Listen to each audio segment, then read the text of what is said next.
আসসালামু আলাইকুম এভরিওয়ান। অভিমানী মন গল্পের দ্বিতীয় পার্ট। তো চলো বেশি কথা না কইয়া গল্প শুরু করা যাক। তোর আর মাসুদ ভাইয়া শুভদৃষ্টিতে সমস্যা হচ্ছিল, তাই তো আমি চলে আসতে চাচ্ছিলাম। আপু আমার সিপ ছেড়ে দিয়ে কিছুক্ষণের জন্য নীরব হয়ে গেল। আমি বললাম, কি হলো আপু?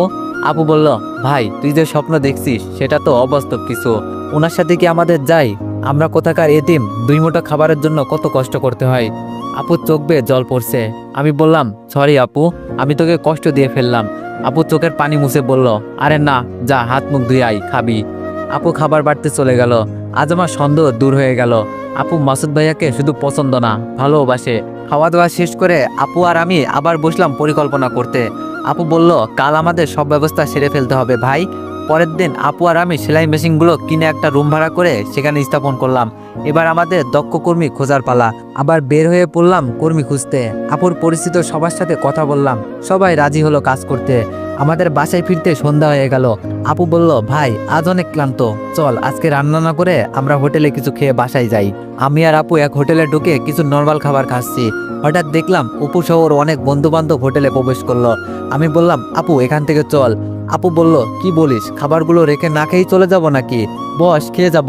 আমি বললাম, তাহলে তোর ব্যাগে যে মাস্কটা আছে ওটা আমারে দে। আপু ওর মাস্কটা বার করে আমাকে দিল। আমি তাড়াতাড়ি করে মাস্কটা পরে নিলাম। খেয়াল করলাম পেছনের টেবিলে বসে থাকা ওর বন্ধুরা আপুকে নিয়ে বাজে মন্তব্য করছে। আমার রাগে মাথা গরম হয়ে গেল। বিষয়টা আপু বুঝতে পেরে আমার হাতটি ধরে নিয়ে বিল পে করে বের হয়ে গেল। আমি আর আপু রাস্তা দিয়ে চলে আসছি। হঠাৎ একটা জিপ গাড়ি আমাদের রাস্তাটা আগলে দাঁড়ালো। গাড়ি থেকে নেমে অপু বলল, তুই কি মনে করেছিস আবিরের বাচ্চা? তোকে আমি হোটেলে চিনতে পারি নাই? হোটেলে সিসি ক্যামেরা ছিল, তাই কিছু না বলে তোদের বাইরে বার হতে বাধ্য করেছি। সেই দিন তো আমার সামনে আমার জানেমানটাকে চড় মেরেছিলি। আমার বিয়েটাও তুই ভোগে পাঠিয়ে দিয়েছিস। তোকে কি আমি এমনি এমনি ছেড়ে দিব নাকি? অপু বলল, মালটা কে রে, তোর গার্লফ্রেন্ড নাকি? দেখতে জোস মায়েরি। অপুর কথাগুলো শুনে আমার 2 চোখ লাল হয়ে গেল। আমার সামনে আমার বোনকেও মাল বলল। আমি ওকে মারতে যাব কি? আপু আমার হাতটি ধরে বলল, না চুপ করে থাক। অপু বলল, চল তোকে ছেড়ে দিচ্ছি, মালটাকে আমাদের হাতে তুলে দিয়ে তুই চলে যা। আমি বললাম, দেখ অপু, তোর রাগ আমার উপর, আমার জন্য আমার আপুকে নিয়ে বাজে মন্তব্য করবি না। তোর যত রাগ আছে আমার উপর ঝাড়।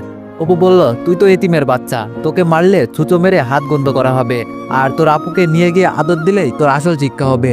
আপু আমার হাত ধরে একটু টান দিয়ে চোখ পানে চেয়ে বলল, ভাই আর একটু এই কথাগুলো সহ্য কর, ও আসছে, আমাদের কোনো ভয় নেই।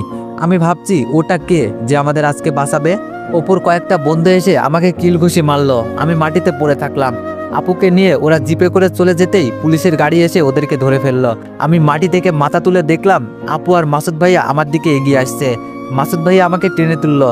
মাসুদ ভাই বলল, তুমি ঠিক আছো তো? আমি ওনাকে ধরে দাঁড়িয়ে বললাম, ভাইয়া। মাসুদ ভাইয়া বলল, চলো হাসপাতালে।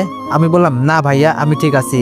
মাসুদ ভাই বলল, আচ্ছা তাহলে চলো তোমাদের বাসা অব্দি এগিয়ে দিয়ে আসি। আমাদের বাসা অব্দি উনি এগিয়ে দিয়ে আপুকে বলল, ধন্যবাদ তোমাকে, এই শয়তানের বাচ্চাটাকে ধরার জন্য একটা উপযুক্ত প্রমাণ খুঁজছিলাম, আজকে তা পেয়ে গেছি। জেলের ভাত খাইয়ে ছাড়বো এগুলোকে এখন আমি ভাবছি আপু মাসুদ ভাইয়াকে কখন বলল অপু আমাদের ঘেরাও করেছে, আর আপুই বা কিভাবে সাহায্য করলো। আপু আর মাসুদ ভাইয়া কথা বলতে থাকলো। আমি ভাবলাম 1 মিনিট হাঁটলে তো বাসা, আমি এগোই, আপু আসুক। আপু বলল, ওই দাঁড়া। আপু চলে আসলেন। বাসায় ফিরে ফ্রেশ হয়ে বসে আছি। আপু বলল, ভাই তুই আজকে খুশি হস নাই? আমি বললাম, খুশি হব কেন? কেন, অপুকে তো আজকে উনি ধরে নিয়ে গেল, তাই? আমি বললাম, তুই খুশি হওয়ার কথা বলছিস? ভাবতো মাসুদ ভাইয়া সময় মতো না আসলে কি হতো। আপু বলল, উনি তো আসবেনি, উনার কথা মতোই তো সব করেছি আমি বললাম, মানে কি আপু, কি বলছিস তুই এইসব? আপু বাটন ফোনের মেসেজগুলো বের করে দিয়ে বলল, এই দেখ পড়। লাবণ্য, কি করো? এই তো কাজ সেরে আমি আর ভাই বাসায় ফিরছি। মাসুদ ভাই বলল, কোথায় এখন? আপু বলল, রোড নাম্বার 5-এ। মাসুদ ভাই বলল, ও ভালো, ওখানে এক হোটেল আছে না, ওখানে গিয়ে তুমি আর তোমার ভাই বসো। আপু বলল, কেন? মাসুদ ভাই বলল, এক আসামিকে ধরবো, তোমার কিছু সাহায্য লাগবে। কোনো প্রমাণ নেই, এরা ওখানে যে হোটেলটা আছে ওখানে প্রতিদিন ড্রিঙ্ক করতে যায়। তুমি ওখানে গেলেই ওরা তোমার পিছন নেবে এবং ইফটিজিং করবে, আর এই সুযোগে আমি ওদেরকে অ্যারেস্ট করব। আর ওই ছেলেগুলোর মাঝে একজন বোকাটে আছে যে আমার বোনকে ফাঁসিয়েছে। পারবে না এই হেল্পটা করতে? আপু বলল, পারবো। আপু ছৌ মেরেই ফোনটা নিয়ে নিল। আপু বলল, কেমন দিলাম ভাই? আমি বললাম, তুই আমার সাথে কথা বলবি না। আপু বলল, কেন ভাই? আমি বললাম, যদি কিছু হয়ে যেত তোর, আমি কার কাছে আমার বোনের আবদারটা পেতাম? আপু বলল, কিছু হবে না ভাই, যেই মানুষটা আমাদের জন্য এতটা করেছে ওনার জন্য কি আমরা এতটুকু করতে পারি না বল? আমি বললাম, আপু বলল, মিষ্টি ভাই আমার। আমি বললাম, আপু একটা কথা বলার ছিল। আপু বলল, বল। আমি বললাম, তুই মাসুদ ভাইয়াকে খালি উনি উনার বলিস কেন? একবারও ওনার নামটি মুখে নিস না? আপু বলল, তুই বুঝবি না, যা শুয়ে পড়। আমি শুয়ে শুয়ে ভাবছি, তার মানে আপু মাসুদ ভাইয়ার সাথে মেসেজে চ্যাটিং করে। মেসেজগুলো সবটা না পড়তেই ফোনটা সো মেরে নিয়ে নিল। ঘুমিয়ে পড়লাম। পরের দিন সকাল সকাল ঘুম থেকে উঠলাম, কেননা আজ থেকে শুরু হবে আজ আমাদের ভাগ্য লিখনের কাজ। 10টি সেলাই মেশিন আর 10 জন কর্মী নিয়ে শুরু হবে আমাদের পথ চলা। জানি না আমরা পারবো কিনা, তবে হাল ছাড়তে আমরা রাজি নই।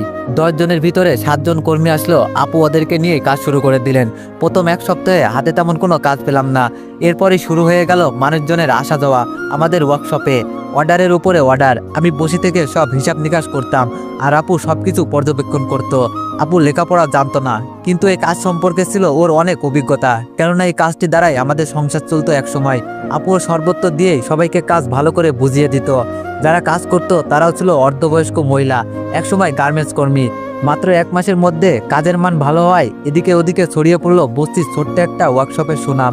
1 মাসেই আমাদের মূলধন ডাবলে পরিণত হলো। আপু বলল, ভাই বলেছিলাম না, যা আছে তাই যথেষ্ট আমাদের ভাগ্যটা লেখার জন্য। আমি বললাম, আপু। আপু বলল, আমাদের আরো অনেকটা পথ পাড়ি দিতে হবে ভাই। আমরাও একদিন আমাদের বেঈমান বাবাটার সামনে গিয়ে দাঁড়াবো ওনার প্রতিদ্বন্দ্বী হিসাবে। আমি বললাম, আপু। আমি বললাম, আপু কাল তো আমাদের রেজাল্ট দিবে পরীক্ষার, ভয় হচ্ছে খুব আমার। আপু বলল, কিছু হবে না ভাই আমার, তোর রেজাল্ট ভালো হবে, আমি তা জানি।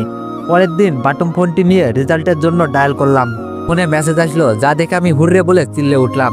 আপু সহ যারা কাজ করছিলেন সবাই এগিয়ে আসলো। আপু বলল, কি হয়েছে ভাই? আমি বললাম, আপু আমি আবারও A+ পাইছি। আপু বলল, ভাই বলেছিলাম না তুই ভালো রেজাল্ট করবি। আমি বললাম, আপু আমার রেজাল্টটার জন্য মাসুদ ভাইয়ার অনেক অবদান রয়েছে। আপু বলল, হ্যাঁ ভাই। আপু না জেনে শুনে হ্যাঁ বলল। আপু বলল, ভাই তুই হ্যাঁ বলাই অবাক হয়েছিস তাই তো? আসলে উনি আমায় সব বলেছেন। আমি বললাম, আপু ফোন করে মাসুদ ভাইয়াকে জানাই, কি বলিস? আপু বলল, হ্যাঁ। আমি ফোন করে রেজাল্টের কথা বললে মাসুদ ভাই আমাকে কংগ্রাচুলেশন জানালো। আমি ভাবছি কি করে বলবো মিতুর রেজাল্ট কি, পেটে আসলেও মুখে বলতে পারলাম না। উনি বললেন, মিতু কান্না করছে, ওর একটাই ফেল আসছে। আমি বললাম, কোনটাই ফেল আসছে? ICT-তে নাকি? মাসুদ ভাই বলল, আমি কিছুক্ষণ নীরব হয়ে রইলাম, কেননা মিতু ICT MCQ দিতে গিয়ে আমায় বারবার পিছন হাতে কলম দিয়ে খোঁচা মারছিল। ওই দিনই পরীক্ষা শেষে বুঝেছিলাম ও খারাপ রেজাল্ট করবে ICT-তে। ওর রেজাল্টের জন্য আমি কিছুটা দায়ী, কিন্তু নিজেকে দই দিয়ে কি লাভ? ও তো ওর উপরে আমার সব অধিকার কেড়ে নিয়েছে। আপু বলল, ভাই ফেল করেছে মিতু আর তুই মন খারাপ করলি যে? আমি বললাম, এমনি আপু। আপু বলল, ও তাহলে আজকে সবাইকে ছুটি দিয়ে চল বাসায় যাই। আমি বললাম, আচ্ছা। আপু বলল, আপনাদের ছুটি আজকে, সবাই অনেক খুশি হয়ে গেল। আর শুনুন, কালকে একটু সকালে আসবেন, আমার ভাইয়ের পাশ করার উপলক্ষে মিষ্টি খাওয়াবো আপনাদের। বাসায় এসে ফ্রেশ হয়ে বসে আছি, হঠাৎই আপু এসে হাসতে লাগলো। ভাই, ও ভাই। আমি বললাম, কি হয়েছে, এত খুশি কেন? আপু বলল, ও নাই আমায় বিয়ে করতে চাই। আমি বললাম, মানে ওটা কে? আপু বলল, আরে উনি। আমি বললাম, উনি মানে? আপু বলল, উপস, মিতুর ভাই। আপুর কথা শুনে আমি হতবাক হয়ে গেলাম। মাসুদ ভাই আমার আপুকে বিয়ে করবে? আমি বললাম, আপু মজা করছিস না তো?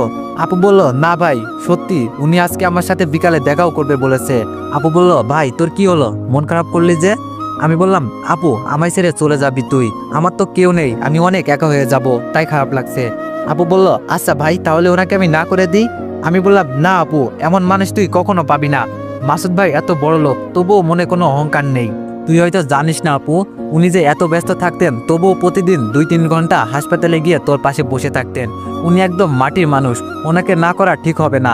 সত্যি আপু, আমরা লাকি। আপু বলল, আচ্ছা চল খাবি। খাওয়া দাওয়া সেরে ফেললাম। ভাই যা তাড়াতাড়ি রেডি হয়ে নে, উনি মেসেজ দিয়ে ওই হোটেলটায় যেতে বলেছেন। আমি কিছু না বলে আপুর মুখের দিকে তাকিয়ে রইলাম। ভাবছি, এই যুগেও এমন মেয়ে থাকে যে কিনা তার ভালোবাসার মানুষ ডেকেছে আর ভাইকে সাথে নিয়ে যাবে বলেছে। আমি বললাম, আপু তুই একটা। আপু বলল, কি? আমি বললাম, না থাক, আর যা বের হ। আমি তো পাগল যে তোর সাথে যাব, তুই যা, মাসুদ ভাইয়া তোকে একা ডেকেছেন। আপু বলল, ভাই একটা কথা বলি, আমার না একা একা যেতে শরম পাচ্ছে। আমি বললাম, ও মেসেজে সারাক্ষণ কথা বলো আর এখন শরম পাচ্ছে তাই না? আপু বলল, তুই অনেক পেকে গিয়েছিস, তারা ওনাকে তোর জন্য একটা দেখতে বলবো আজ। আমি বললাম, যা যা বলিস। আমি চলে আসলাম, এসে মনে মনে বলছি, দেখতে বলার কি আছে, ওনার বোনই তো আছেন। তুই বিয়ে কর, তারপর তোর ননদটাকে আমাকে দিয়ে দিস, তাই হবে। আপু বের হয়ে আমাকে বলে চলে গেল। আমি শুয়ে থাকলাম। সন্ধ্যার পরই দরজায় এসে আপু ঠকঠক করলো। আমি দরজা খুলে অবাক, আমি কাকে দেখছি? আমি বললাম, কে আপনি, কাকে চাই? আপু বলল, কুত্তা, আমি তোর আপু। আমি বললাম, ও আপু তুই, এগুলো কি পরেছিস আর চুলগুলো এমন স্টাইলিশ কেন?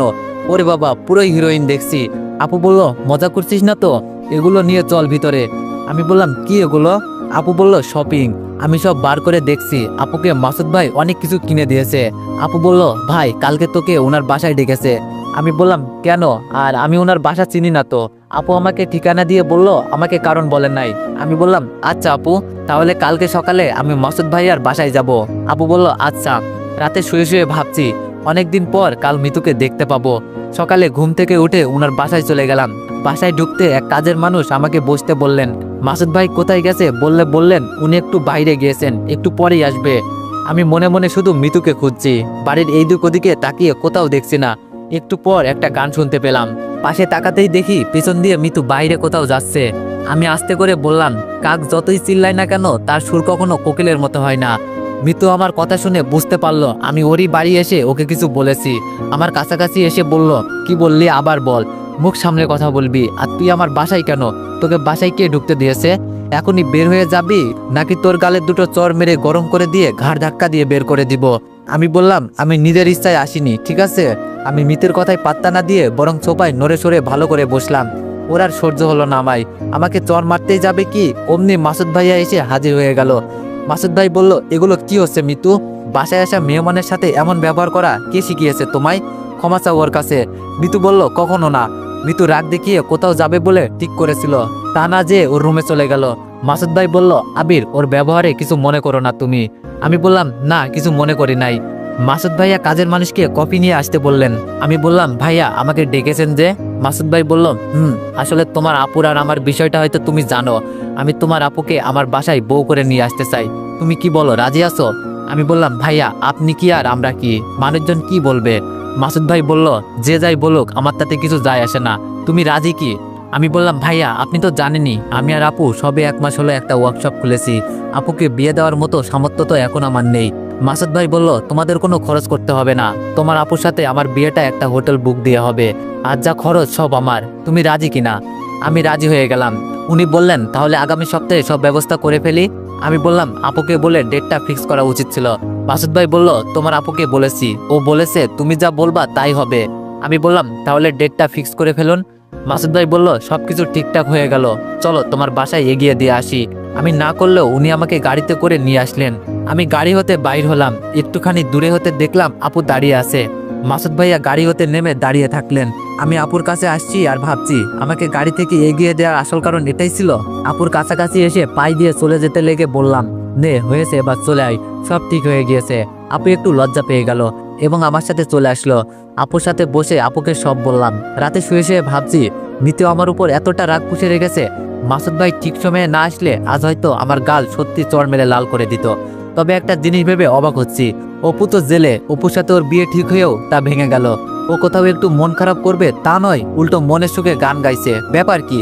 কয়েকদিন পর বিয়ের সব আয়োজন শেষ, কাল বিয়ে। মাসুদ ভাই বললেন, তুমি আর তোমার আপু আজকেই হোটেলে চলে যাও, ওখানে আমার অনেক আত্মীয় স্বজন গিয়েছে। আমি বেশ কিছু টাকা সাথে করে নিয়ে আপুকে নিয়ে চলে গেলাম।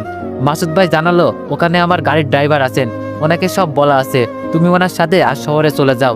কেনাকাটা করে আস্তে আস্তে হয়তো সকাল হয়ে যাবে। আমি গেলাম, সবকিছু কিনে নিয়ে সকালে ফিরলাম। আপুকে সাজানো কিছু জিনিসপত্র নিতে ও যেই রুমে রয়েছে ওখানে গেলাম। রুমে ঢুকতেই মিতু আমাকে দেখে কিছুটা চমকিয়ে গেল। মিতু বলল, তুই এখানে কেন? যা বের হ। আর আমার ভাইয়ের বিয়েতে তোকে কে দাওয়াত দিয়েছে? তুই কেন এসেছিস? আমি বললাম, আমাকে কেউ আসতেও বলেনি আর কেউ দাওয়াতও দেয়নি, আমি এসেছি আমার বোনের বিয়েতে। আমার কথা শুনে মিতু যেন আকাশ থেকে পড়লো। মিতু বলল, তোর বোন মানে? তোর বোন কে? আমি আপুকে দেখিয়ে বললাম, একটু সাইডে যা, ওই যে আমার বোন। মিতু বলল, মানে তুই না এতিম? এগুলো কি বলছিস? আপু বলল, মিতু এইদিকে আসো, ও ঠিকই বলছে, আমি ওর বোন। আর তোমার ভাই কি তোমায় কিছু বলে নাই আমি ওর বোন? মিতু বলল, না, গত 1 সপ্তাহ ভাইয়ের সাথে রাগ করে কথা বলি নাই আমি সব দিয়ে বাইরে চলে আসলাম। কাজী সাহেব এসে বিয়ে পড়াতে লাগলেন। মিতু অমকের একমাত্র মেয়ের সাথে নাম বলে এক ভদ্রলোক বললেন, কাজী সাহেব দাঁড়ান, তোমার নাম লাবণ্য? আপু মাথা নাড়ালো। ভদ্রলোকটি বলল, তোমার নাম কি? আপু মায়ের নাম বলতেই উনি কিছুটা চমকে উঠে বললেন, তাহলে পাত্রীর বাবার নামের আগে কাজী সাহেব কেন মৃত নামটি বললেন? আমি ভাবলাম লোকটি কি আমার আব্বু বেঁচে আছে জানে নাকি, আর আমার আব্বুর নামটা কেন জানতে চাইলো। আসলে আমি যখন আমার মায়ের পেটে ছিলাম আর আপুর বয়স যখন 5 বছর, তখন আমাদের বাবা আমাদের মাকে তালাক দিয়ে অন্য একজনকে নিয়ে বিয়ে করে আমাদেরকে ছেড়ে চলে যায়। সেই থেকে আমার আর আপুর চোখে আমাদের আব্বু মৃত, আমাদের সার্টিফিকেটও মৃত লেখাও আছে, তাই কাজী সাহেব মৃত বলেছেন। আমি বললাম, কিন্তু আপনি কে, আপনার নাম কি? লোকটা মাথা নিচু করে থাকলে আমি আবারও জানতে চাইলাম, আপনি কে, কি হলো বলুন।